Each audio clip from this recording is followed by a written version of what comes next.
Salut les poilus. Ça va bien? Ça gaze? Ça gazouille? La gazelle, la gazelle. Ok, je sors.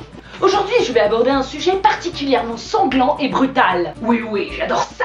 Cette fois, c'est Conan le barbare qui va immiscer son univers dans vos écrans. Avec mon aide, bien sûr. Mais alors, qui est diable ce Conan? À mes yeux, c'est un homme super grand, suintant de transpiration et débordant de muscles, incarnant le total swag barbare.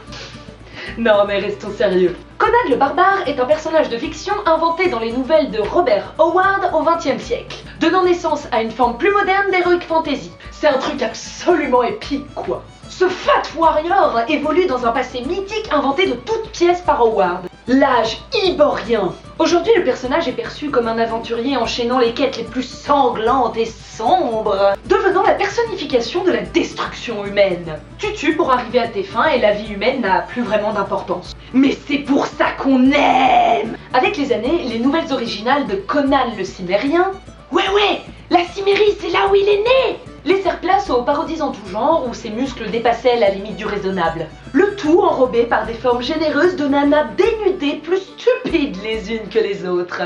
Oh, fougueux étalon! Passons au film parce que oui, il y en a eu.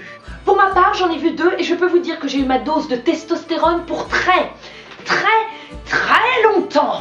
Et Dieu sait que c'est dur. Comme mon glaive épique. Je vais commencer par le plus récent. Conan, réalisé par Marcus Nispel, est sorti en 2011. Petit poilu, observe bien cette affiche.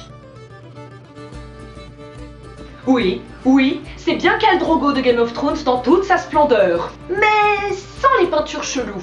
Bref, honnêtement, le film ne m'a pas transcendé. On voit que les scénaristes veulent se rapprocher de l'œuvre originale, mais sans pour autant en faire une adaptation totale, gardant tout de même le personnage et son univers en estime.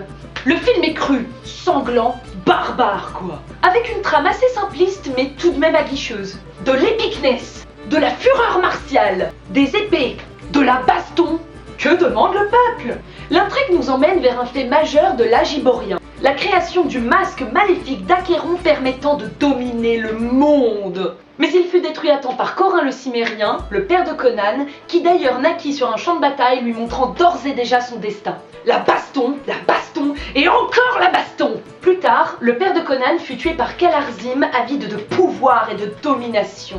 Il cherche à reconstruire le masque, ne mettant en Conan que l'envie irrépressible de vengeance! Et un peu de justice aussi. À travers ses aventures, en grandissant, il découvrira le courage, la loyauté et l'amour.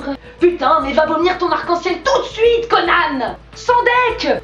Typique du film américain, ça! Du cul, de l'amour, du cul, de l'amour et du cul! Bon ok, il n'y a qu'une scène véritablement notable dans le film à ce propos, mais quand même! Il pouvait pas s'en empêcher, hein, bande de petits pervers! Autrement, de beaux décors, un acteur parfait dans son rôle et la bagarre à n'en plus finir. Je dirais donc que le film n'est pas dépourvu de qualité, même si c'est pas encore ça. Next!